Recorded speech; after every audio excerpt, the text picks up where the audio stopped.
달을 너희에게 달의 시작 곧 해의 첫 달이 되게 하고. 아멘. 네. 하나님께서는 이스라엘을 출애굽 시키시려고 바로왕에게 10대 재앙을 내리시죠. 그리고 오늘 출애굽기 12장에 와서는 10대 재앙 중에 맨 마지막 재앙인 장자의 재앙으로 하나님께서 이제 애굽을 멸하시려고 계획을 세우시다가 이제 세우시면서 하나님께서는 이스라엘에게 하나님의 시간표를 처음 주십니다. 우리는 대부분 이 시간들을, 이 말씀을 그냥 소홀히 여기는 경우가 너무 많습니다. 왜냐하면 이것은 이스라엘 사람들에게 준 것이지 나와는 무관하다라고 생각하시겠지만, 하나님은 영이시기 때문에 하나님께서 이 시대에는 하나님의 그 선택한 민족인 이스라엘에게 새로운 그 영의 시간을 주시면서 너희가 430년 동안 종살이했던 그 애굽에서 탈출시키면서 이제는 너희가 나의 백성이 됐다, 온전한 나의 백성이 됐다라는 걸 알리시는 시간으로 하나님의 시간표를 주신 것이지만, 우리는 예수 그리스도를 믿는 그 순간에 우리는 바로 하나님의 시간표를 주신 줄 믿습니다. 그래서 우리가 영의 사람으로 거듭나는 그 시간이 바로 하나님께서 각자 우리에게 주신 하나님의 시간표입니다. 이 시간에는, 이 시대에는 이제 하나님께서 그 장자의 재앙을 통해서 그 처음 난 것, 그 처음 난 사람 아들 중에서 처음 났든가 아니면 짐승 가축 중에서 처음 난 것은 모두 죽이시려는 계획으로 이제 이스라엘 사람들에게 어린 양을 잡아 1월 10일 날 어린 양을 잡아서 나흘간 묶어놓게 하십니다. 그래서 어린 양이든지 염소든지 나흘 4일이에요. 나흘간 묶어놓으시면서 흠이 있나 없나를 이제 달아보시며 묶어놓으시죠. 그리고 1월 10일 날은 양을 잡아서 묶어놓으시고 1월 14일 날 그날 바로 저녁 때 양을 잡아서 그 피로 문설주에 바르고 문 임방에 바른 집은 그냥 죽음의 사자가 넘어가고, 바르지 않은 그 집안의 장자는 모두 죽이는 그런 하나님의 그 10대 재앙, 마지막에 그 재앙의 그 계획이 이제 시작이 되죠.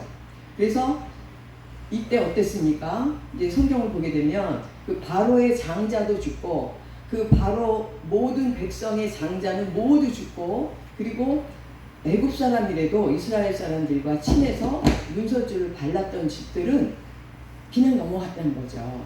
그 어린 양의 그 피가 바로 예수 그리스도의 보혈의 피인 줄 믿으시기 바랍니다. 아멘. 그래서 하나님께서는 이 보혈의 피를 이제 그 6월절 어린 양의 보혈의 피를 예표로 그 구약 출애굽기에서 예표로 보여주시면서 6월절 절기가 시작이 되죠.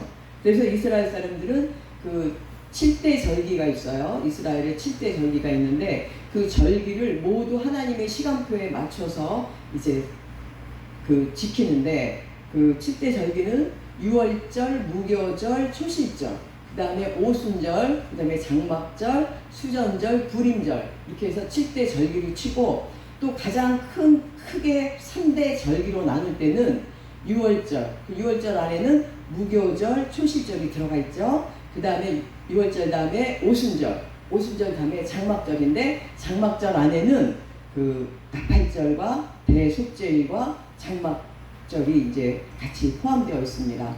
그래서 그 이스라엘 사람들은 하나님의 그 시간표를 마치 자기네 그 절기를 지키라는 그런 시간표로만 이제 사용을 하죠.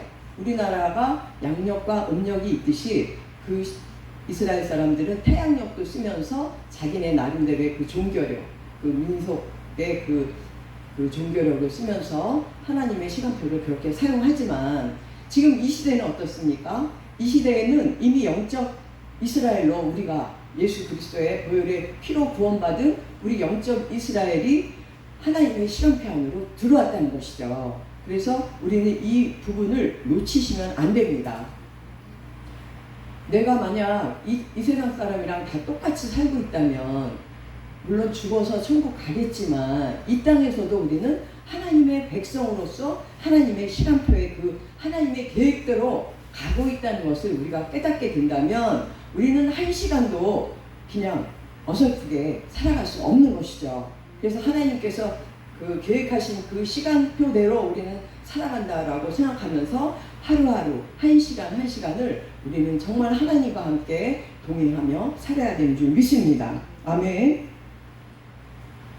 우리가 구약을 보게 되면 거의 그림자요 예표라 그러죠. 그렇듯이 신약에 와서 예수께서 이제 우리에게 오신 이후로부터는 이제 그 실체가 오시면서 그 실체로 이제 완성이 됩니다.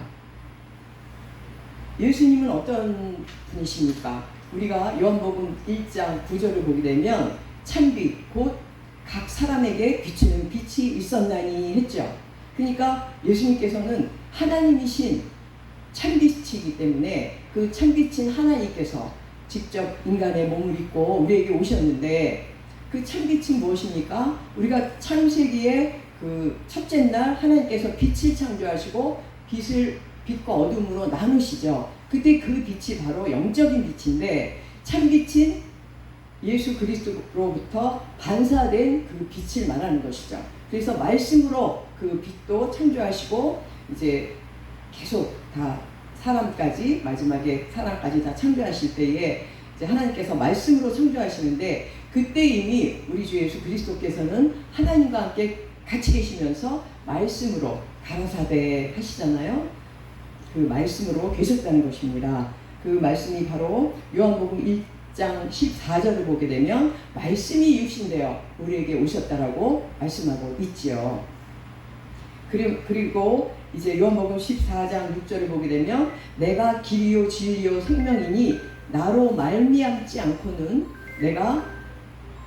너희가 하나님에게로 올 자가 없다라고 말씀하시죠. 그러니까 예수님께서 하나님이신 예수님께서 참빛으로 오시고 말씀이 육신되어 오셔서 바로 십자가 상에서 우리를 위해서 이제 죽으셨을 때, 피 흘려 죽으셨을 때 우리가 그 예수 그리스도를 믿고 그 안으로 들어온 자들은 바로 예수 그리스도가 길이 되고 진리가 되시면서 생명이 되시기 때문에 우리는 구원받을 수 있다는 것입니다.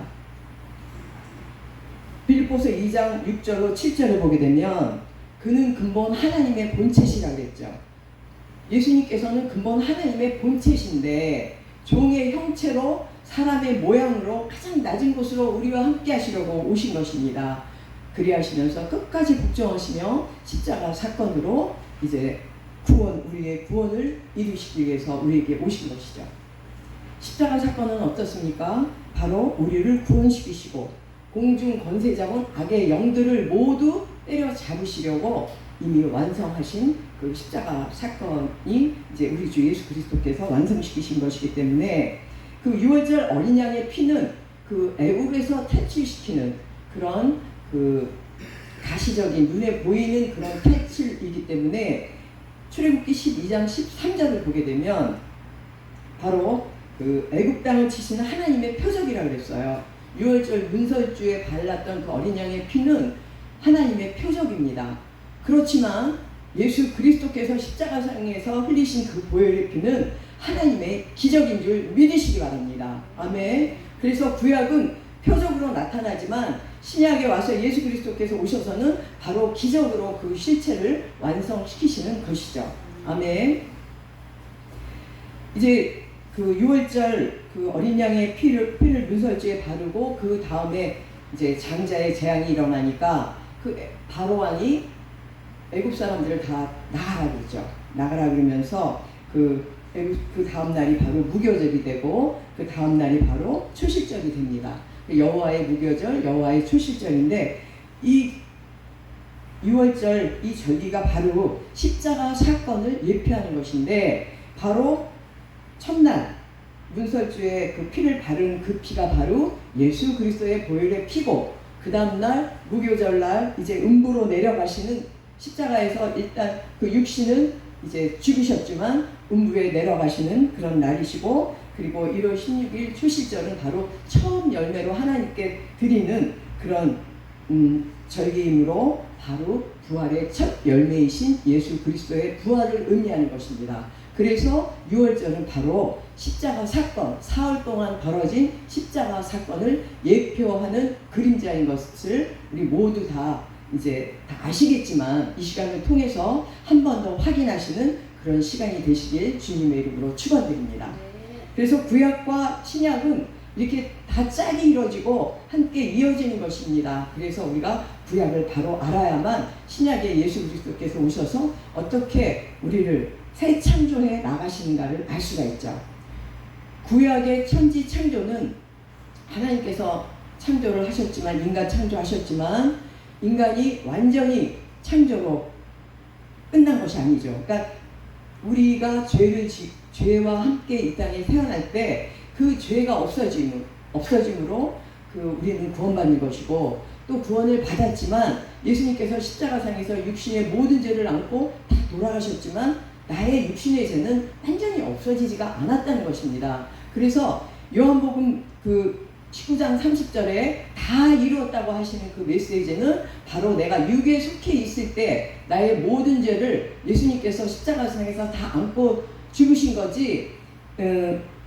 그 다음에 이제 내가 영으로 거듭나서부터 내가 또 이제 영의 사람으로 자라나가면서부터는 내가 해야 될 것은 내 안에 이미 예수님께서 다 없애주신 거지만, 사해주신 것이지만, 내가 진짜 내 것을 내가 없애는 작업은 내가 해야 한다는 것입니다. 근데 대부분 사람들은 예수님이 다 죄를 사해줬기 때문에 나는 그냥 내가 하고 싶은 내 의대로 살아도 된다라고 생각하겠지만, 내 안에 있는 그런 육적 자아나 그런 어둠의 영들의 권세는 예수님께서 다 뽑아내라고, 그래서 성령께서 우리에게 오셔서 그를 뽑아내는 데 도와주시려고 우리에게 오신 것이죠. 아멘. 그러니까 구원도 하나님께서 우리를 찾아오셔서 우리에게 그 믿음을 선물로 주시면서 구원시키신 것이고, 우리가 또 우리의 육적 자아도 내가 빼내는 것이 아니라 내 안에 계신 성령님께서 도우셔서 빼내는데, 그렇지만 내가 말씀으로 성숙해 나아갈 때만이 이제 성령께서 내 안에 있는 것들을 다 빼내 주신다는 것입니다. 그러니까 결국은 내가 하는 것이지만 하나님께서 하시는 것이죠. 주님께서 도와주셔서 하는 것입니다. 성령님께서, 내 안에 계신 성령께서, 완전하신 그분께서 나를 도와주시면서 내 안에 있는 것들을 빼낼 때 이제 비로소 내가 영의 사람으로 완성됐을 때 계시록 21장 6절에 알파와 오메가이신 예수 그리스도께서 다 이뤘다고 하시지 않습니까? 그러니까 육신이 죽으셨을 때 처음 2000년 전에 십자가 사건과 그 이후에 예수님께서 부활하셔서 하나님 우편에 앉아서 지금 우리의 모든 것을 다 주관하시고 우리의 왕이 되시고 계시지만, 내가 영적으로 육적인 것을 모두 버리고 영의 사람으로 완전히 거듭나서 내가 영의 사람이 됐을 때 비로소 이제 나의 창조가 완전히 새 창조로 바뀐다는 것입니다. 아멘. 그러니까 예수 그리스도의 보혈의 피로 그때만 잠깐 나 구원받았는데 하면서 어린 나이로 있으면 안 됩니다. 점점점 장성한 분량까지 살아서 이제 다 이루었다. 영적으로 우리 주 예수 그리스도께서 이미 십자가상에서 다 이루었던 것이 완전히 다 이루어지게 하려면 내가 영의 사람으로 나도 완전히 거듭나고 내 안에 있는 육적 자아를 모두 없애면서 내 어둠에, 이제 우리가 육신을 가진 몸이기 때문에 내가 완전히 깨끗해질 수는 없겠죠. 그렇지만 우리가 날마다 말씀으로 내 안에 있는 것들을 죽여가면서 이제 내가 성숙해 나가면 이제 영의 사람으로 거듭나게 되는 줄 믿습니다. 아멘. 그래서 예수님께서 다 이루셨다 하시는 것은 2000년 전에는 율법을 사랑의 보로 완성시키셨고, 그리고 우리의 육에 속했던 모든 죄악을 다 이제 사하여 주셨던 것이고, 그 사이에 이제 내가 나를 영의 사람으로 완성시켜야 되는 그 과정이 있어요. 그 과정을 통해서 내가 완전히 영의 사람이 됐을 때 비로소 이제 예수 그리스도께서 완성시키신 새하늘과 새 땅으로 갈 수 있다는 것입니다. 아멘. 그래서 새 예루살렘 성전으로 내가 돼야 돼요.